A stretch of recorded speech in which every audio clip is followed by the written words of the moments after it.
the hurricane zone. But again, on the east coast of Florida, they're not in even the cone anymore, but they are in hurricane force winds. Let's check in with Mike Seidel. And Mike, you've been battered all morning long with tropical storm, even hurricane force wind gusts, not to mention the relentless rain in the area. Yes, indeed, Paul, and not far away. You can't see it now, but just a couple miles away, 3 miles away, at the Rosenstiel School, the University of Miami on Virginia Key. That's on the Rickenbacker Causeway. They just recently measured a gust to 100 miles an hour, so no doubt we have gusted at least 80 out here. We are starting to see a little bit of structural damage. You can't see it at home, but right down here, there's a boardwalk where the boats pull up, and there's a wooden boardwalk, and the planks have been lifted up by the force of the wind and the force of the water. See that? Comes up and just forces the wood up. So we've got about 10% of the planks have been kind of uprooted, if you may. But look at the wave action. The wind coming in from the bay, Port Miami, is blowing the water all the way down the Miami River into town. Have no idea the impact there. I do see in the distance a palm tree has been blown down. It looks like 2 palm trees. We heard a noise earlier, so I think that's what happened. A couple of palm trees snapped at their base. We do have people that are actually staying in these condos, and I'm sure they're getting quite a scare with the roar of the wind. Again, we've consistently been gusting up to and over hurricane force out here. We're in the Brickell section of downtown Miami, and the waves out here just unrelenting. Boy, this is an angry bay. And remember, we're not getting the direct impact because we have the barrier island, Miami Beach, and Port Miami. So that's acting as a protector. So that's actually knocking back some of the wave energy and the wave heights. But this is about as bad as it gets. Looking over there, this is Brickell Key, and the water is crashing over the seawall and the bulkheading there and over here. But so far, I don't sense the surge is more than 2 or 3 feet. If it was 5 feet, it'd probably be up here, right to about here. But the water is just pulsating up over this boardwalk and taking some of the slats out of it. But the power still on here in downtown Miami. We're talking about almost half the customers of Florida Power Light and Miami-Dade now without power. More than likely, the wind uprooting trees and knocking down power lines. Down here, the power is all underground. So Carl Parker, it's likely not going to get much worse than this, at least not much worse, because the center is the distance from here to the center is not going to get any less, but there is a pretty nasty band down to our south in southern Miami-Dade County down there in Homestead and South, and maybe that'll rotate up here, give us higher gusts, but we're going to be dealing with this for quite a while, and then the winds will shift offshore as the storm goes north of our latitude later on this afternoon, but we'll still have to deal with the wind, which could be destructive, and also that tornado threat, Carl. Yeah, Mike, this is really just testament to how large and how powerful this system is. You've got the core that's coming into southwest Florida, but you've got these really significant effects that are well away from the center of the... Mike, back out to you. Okay, Carl, picking it up here, it's just hard to hear anything from back there with the wind and the water. This is what we've been seeing all morning. We got out here about 5 a.m. The only thing that's different is the wind is even stronger. We're getting a continuous hurricane force wind gusts. We've seen a couple of uprooted palm trees, but other than that, just some palm fronds down. And amazingly, the power here is still on, but give a sense of what this wind is bouncing me around pretty good. Woo! Wow. Now that's a gust is probably hurricane force. So you have to lower your center of gravity, but the winds were sustained at about 50 miles an hour. This is a pretty nasty squall coming in here. Not raining particularly hard. I've seen it rain harder earlier today and certainly yesterday, but with this wind, it'll take the starch right out of your shirt here in downtown Miami. We're in the Brickell section, by the way, and we talked to one of the residents of this condo behind me last night, and about 30% of the residents have decided to stay behind and did not evacuate. And he did say that more stayed behind than expected only because the track changed. Had the storm come right at us, instead of taking that turn west and then up the west coast today, more people would have left. But about 30% of this condo has been evacuated. Listen to that wind. Wow.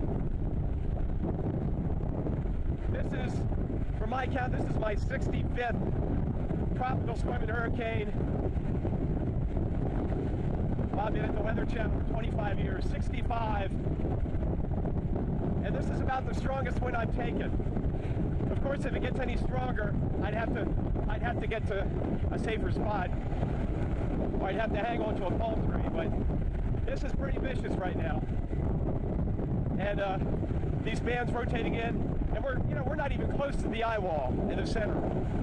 So just imagine, whoa, just imagine what it's going to be like on the West Coast later today and tonight. Wow. Where do we go? Where do you want to go now? We have tornado warning. Oh, we're going to a break. Stay with us. I'm going nowhere. We'll be right back. More coverage on dangerous Hurricane Irma.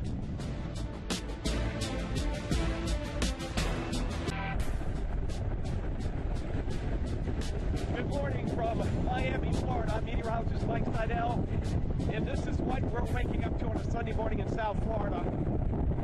This is the worst of Irma, as Irma now making that fateful turn west, northwest, and then north, has a date with the west coast of Florida, unfortunately, and it's going to be even worse over there.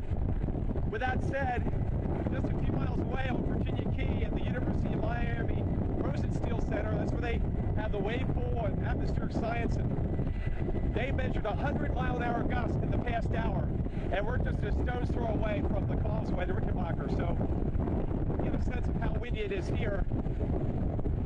We're gusting 75 to 80, which is hurricane force, and sustained 45 to 50. Non-stop stinging rainfall, horizontal, and we'll show you when we come back in the next hit what it's doing just over the Miami River and around the Brickell Key. The wave action and some minor structural damage now showing up with the force of the water. Plus, we have the tornado threat continuing here. The only thing that's really going to change between now and later this afternoon is the wind direction. Later this afternoon, it'll come around to the west and southwest. That'll take care of the surge issues, but the surge forecast here, Carl Parker, was dropped by half over the past few days simply because of the track, from 10 feet down to about 5 feet. But as you know, on the west coast, the surge is going to be one of the big stories, especially as the wind blows the water up into Tampa Bay, Carl.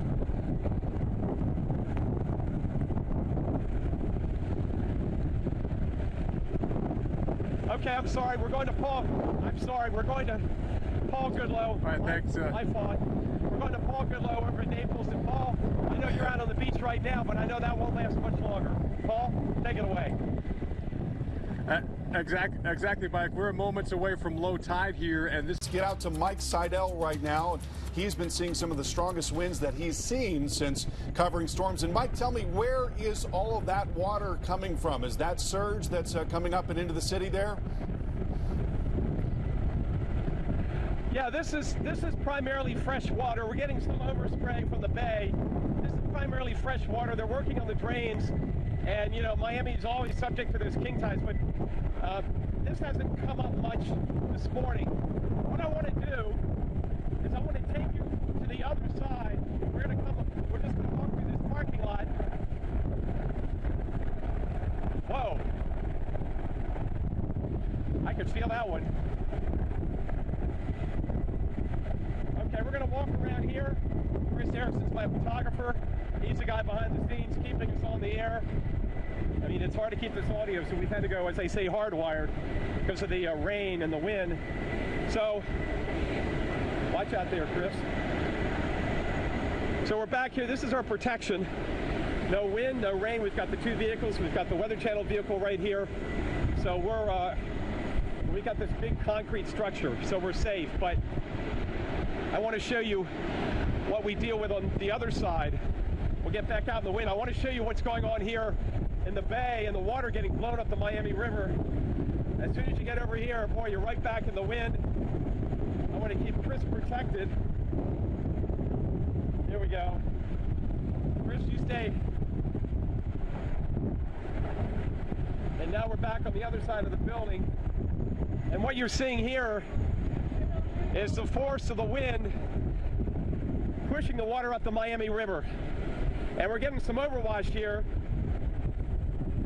What you can't see below me is we've got a pier. We've got decking up and down here, and I'd say about 15% of the boards have been pushed up by the force of the water. So some minor structural damage. Looking over at Brickell Key and over at these high rises here in the Brickell area on the mainland, the water is splashing up over the bulkhead and the seawalls, but we haven't had much of a surge. I'd say it's up 2 or 3 feet, but it would be up 5 feet based on where the water was yesterday. And these boards here, I noticed the nails have been pushed up by about 1.5 inches. So with this unrelenting pounding surf, I think most of this decking is going to be gone by later on this afternoon. Chris trying to hold on. Hang in there, Chris. As the wind is not going, oh, Chris goes down. Are you okay, Chris? Yeah, he's okay. He's okay. He just, the wind got a hold of him. Got a hold of that camera. We'll get Chris back up. I'm fine. Chris is fine. Chris, you're okay? Yeah, a little too much wind there. He's okay. That's what happens when you got the rubber shoes on in the wet walkway. So this is the kind of wind we're dealing with here.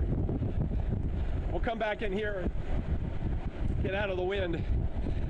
Whew, I tell you what, it's a real pounding out there this morning here in Miami. We're going to be dealing with this all day long, except the wind direction will switch as we get into the middle part of the afternoon. Let's go back to Carl Parker, I believe, in the lab. Carl, this is the worst of it, but it's going to last what seems like an eternity here in South Florida. Yeah, that's really what it's all about, Mike. It's a long duration event because this storm is so large and so powerful, and it has now officially made landfall. Mike might be able to hear me right now. And Mike, how long have you been in the thick of this in terms of the sideways rain and these very strong winds? Yeah, well, we've been out here since 5 this morning, and the only thing that's changed is the wind has slowly ramped up. Now we're getting gusts up to and over hurricane force. Virginia Key is not far that way, off to our south, and over at the Rosenstiel School, University of Miami, they measured the gust last hour of 100 miles an hour. So this is about the worst of it. Now look on the radar. If you look down to our south towards Homestead, southern Miami-Dade County, that's those darker reds and oranges. That's coming up our way. So that is really going to be the brunt. That should be the highest winds we'll see as Irma continues to scoot farther away mileage-wise. But this is a large, huge gyre, a monster circulation. And that's why we're getting these winds. And look what it's doing to the inland waterway here, the bay, and it's blowing the water up the Miami River. I have no idea what the impact is farther west, but you can see it splashing over the decking here. We've lost about, oh, look at this. We've lost about 20% of the decking now. The water just coming up from underneath and just pushing these boards up. These high rises, boy, I bet they're getting quite a thrill up there. There are people that did not evacuate, that are up in those high rises. We could see them last night. Not many, but there are a few out there. And this wind is just ripping right through here. And by the way, I want to show you how we're staying safe. I just walk over here. And we're out of the wind. We've got our vehicles over here. We're tucked in under this very sturdy concrete building. This is why we picked this location, because it gives us great protection. We have power, and also we've got these terrific visuals we're giving you on the Weather Channel on this side and on the other side. So we appreciate the concern, but we're doing the best we can, and we're very safe back under here. It's like there's nothing happening. Very little rain, very little wind, but it's all blowing around us. And if need be, we just come back in here and get back into the protection. But I want to show you more of what's going on out here, because this is really amazing stuff. We'll pan back out. Chris Freeman, by the way, slipped a little bit a while ago. Oh. And I just took a seat there. Wow. And so you get back out here in the wind, and you can just feel the force. And the rain now coming in harder. Boy, it's stinging. And the waves, look at the waves crashing over the deck and up over this little water running down the street here. So we're getting into the thick of what is going to be the worst here in South Florida.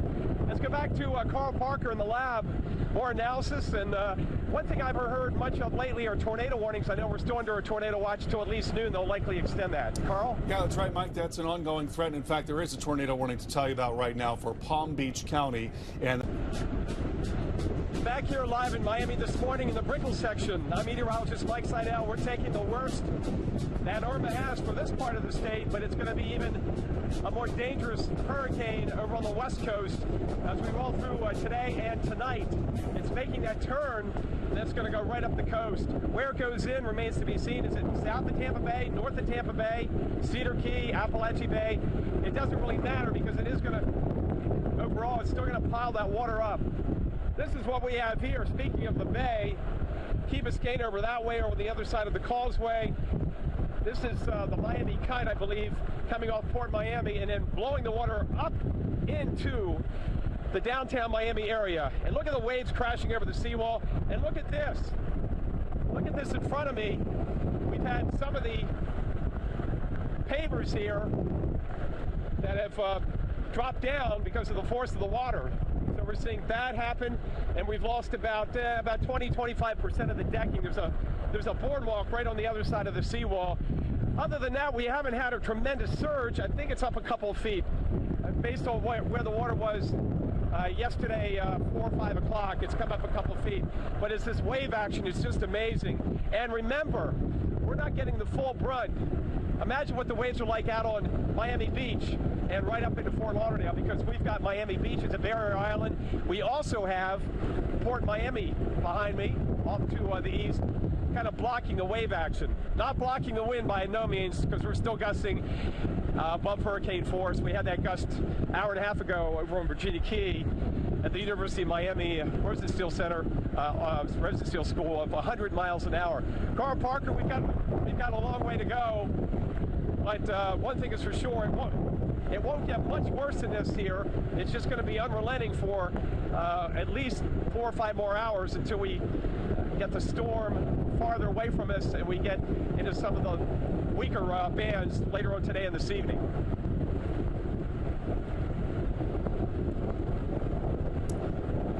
all right, Mike, thank you so much. And we're watching a very large circulation right now that's having an enormous impact across the state of Florida, even though the center of the storm is now